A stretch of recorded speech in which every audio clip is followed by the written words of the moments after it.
Make no little plans, they have no magic to stir men's blood. There we go. Taking a risk, maybe a tiny one, maybe a giant leap into the unknown. I understand it sounds particularly fancy to make grandiose plans, but when I was little, I wanted to be a hockey goalie, specifically for the New York Rangers, and if I was traded, I would deal with it.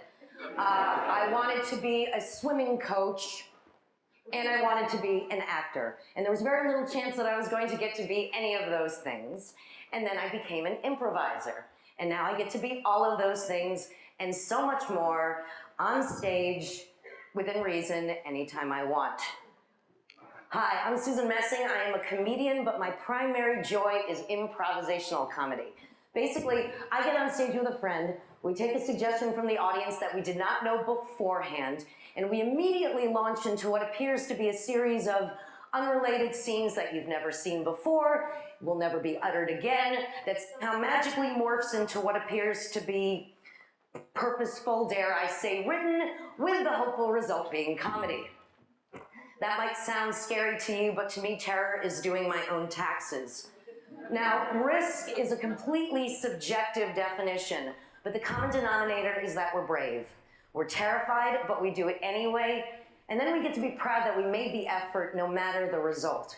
The irony is not lost on me that normally I'm an uncensored comedian. I run up on stage, I vomit whatever I want, and I leave. And today I am giving a prepared talk, a censored talk, with slides. For posterity. Today I'm being a very brave and careful girl. 1986, Northwestern University. I had just graduated with a theater degree, no better an actress than when I began. I don't say that to be cute. I was a pretty craptastic actress, and I wasn't very pretty either. My freshman year, I had made the ill-informed choice of getting a very tight perm on my already very short hair, and as a result, I was my very own Mons. Now, it is not my alma mater's fault that I was a bad actress. Northwestern University is one of the top theater schools in the nation. I had one of the best acting teachers you could possibly have in Mr. David Downs, and the full support of a very competent faculty. So I happily butchered Shakespeare, Ibsen, and Chekhov, all the while knowing fully well that it was obvious that I was a hack. But my friends were laughing at my unintentional comedy. What? Could my horrible comedy skills have been a precursor and a harbinger for a comedy career to come? Yes. Well, Northwestern also had a beautiful loophole that they couldn't kick you out of the department for a lack of talent. I also had a wonderful, horrible habit of looking to my right and to my left at what my friends were doing. And what my friends were doing after graduation was leaping into the world, creating meaningful work while I am standing paralyzed in the most magnificent theater city in the world, Chicago. And there is not a chance in hell that I'm going to be cast for anything of merit. And that is when my gut kicked in. Because I had nothing better to do, I followed it. I remember my junior year at Northwestern, I went downtown, to this place called Improv Olympic to audition for this improv team. I didn't get it, certainly didn't get cast, no surprise there. But after college, I thought, these make-ups sound intriguing. Why don't I go back and I take a class? So I did, and I was terrible. I went home every single night and I cried. But I had this little tiny voice in my gut that said, don't you dare give up. You can do this one day. And so I recommitted to the work. And slowly, almost imperceptibly, I got better. And so did my new friends in this incredible comedy community, and soon we are flying without a net. Out of necessity, collaborative comedy became my life's calling, because without it, I would be truly unhappy. And then my brilliant friend, Mick Napier, decided to invite a few of us to start a brand new theater, and that was called the Annoyance Theatre. And then 10 years later, I was invited to be part of the main stage cast at the granddaddy of all comedy institutions, the Second City. Now, I did not have a master plan. As a matter of fact, my only intention was not to get kicked off stage. And that is not a joke, that is the truth. Which meant that I had to learn how to get table manners in order to become someone you wanted to play with. Which meant that I had to learn how to take the hard note. They call them growing pains for a reason. The good news is you're growing. The bad news is it's exceedingly painful. So, once I stopped defending and justifying my actions and shut up and listened and took the note, then I got to put my blinders on and go, oh, my path is my path.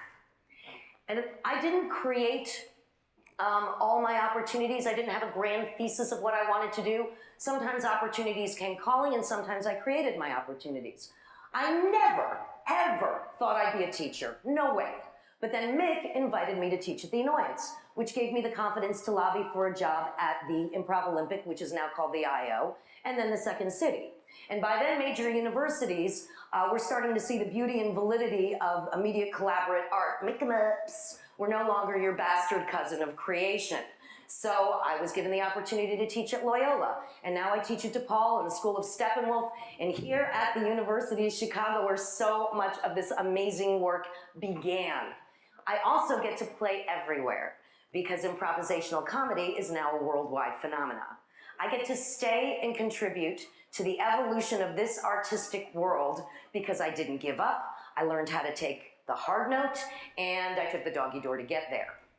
Now, sometimes pursuing my joy had the equal and opposite effect. For every 3 steps I took forward, I felt like I took 2 steps backwards. But I didn't give up, because my tenacity kicked in when my talent waned, and my newfound talent sustained me when I wanted to give up. And by then that tiny voice of, don't give up, you can do this one day, was replaced with, don't you dare give up. So I didn't. I actually teach in order to save my students time so that they can pursue joy more often than not. Frankly, I teach for really selfish reasons, because when I walk my talk, I rock, everybody has fun, I win, yay. And when I don't, I suck as bad as if I had started 30 minutes ago instead of almost 30 years ago. I give and I take my own hard notes. Now, you might have heard that there are some rules in improv, which I would rather reframe as suggestions that might get you off faster. I'm not a big fan of rules. The first one you might have heard is yes and. Someone puts a statement out in the scene, we agree to it, yes, and we add to it, and. Now, even if every fiber of your being wants to say, this is a really stupid idea and I want nothing to do with this travesty, we agree with it, and we add to it. Fortune 500 companies often hire improvisers to support them in learning how to agree again. For some reason, as they climb up the corporate ladder, they think that their power and their status is to go, no. You guys know the wave, right? You go to the stadium, put down your beer, do this, right? Let's do it from this side to that side and that side to that side. Ready? Ready to go? Shut up, that was good. Okay, do it again, do it again, do it again. Nice one. Nice one. The jerk is the one who stops the wave. Hey, look at me, I can stop joy. So let's say you take that stupid idea, okay, this is stupid. We're gonna agree to it, agree to it, agree to it, agree. Now we're here at something beautiful and technicolor and brilliant, and we never would have gotten here if we didn't start with this stupid idea. Sometimes the greatest risk you can take is agreeing to someone else's idea. We also talk about being in the moment. That sounds really esoteric, but if you smell it, touch it, taste it, and feel it on stage, your audience gets to too, and we get to go along for the ride. Sometimes panic sets in when your inner monologue of, I hate myself, I wish I were never born, did I leave the stove on last night? You know, that one shows up, and it prevents us from seeing the beauty and the inspiration that is right in front of us. Everything I need in a scene is demonstrated by the physical intelligence of me and my partner already. These are moments that I don't have to invent. I simply have to justify them. So when my brain starts spinning wildly, I stop and I notice.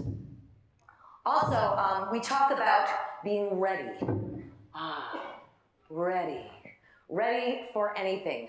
Most people tense up when they're getting ready for something important. That's like getting ready for an anal probe by aliens. May I suggest that we just relax? Relax your crack.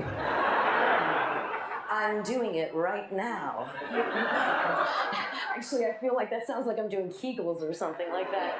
Actually, what I really wanted to do is put up a sign that said anal probe by aliens, and then I was like, oh, my mom's watching, this is important, it's a fancy gig, and then I said, to hell with it. There you go.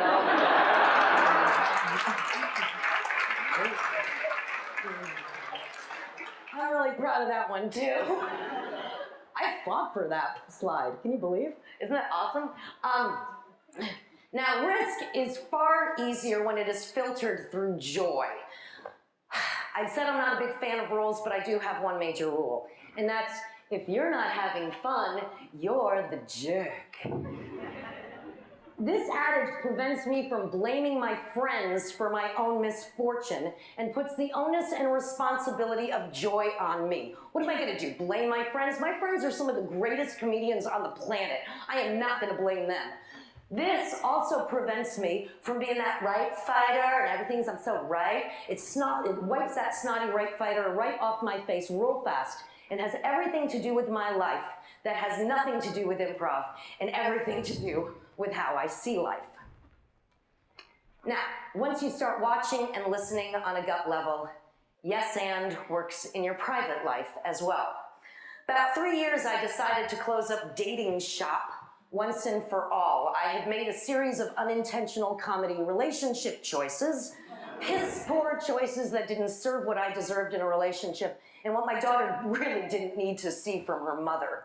So I had a healthy and happy kid, I had friends and family that I adored and work that I was passionate about. Fine, I'm done. Believe me, my friends have watched enough of that car wreck. And then, out of the blue, a man that I had known for over 25 years, who was way too kind, way too smart, way too funny, and way too attractive for me, texted me this. Stop farting around messing. Life is short, we should be together, and you're perfect. Right? Right? Yeah, he says that, Michael says that you can use this if you want to. I would just take out the messing part, it's kind of awkward. So I took a big bold risk. And a year to the day that he wrote me that text, I married that man.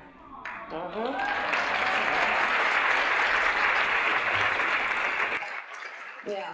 Yes and can work in profound ways that you never could have planned.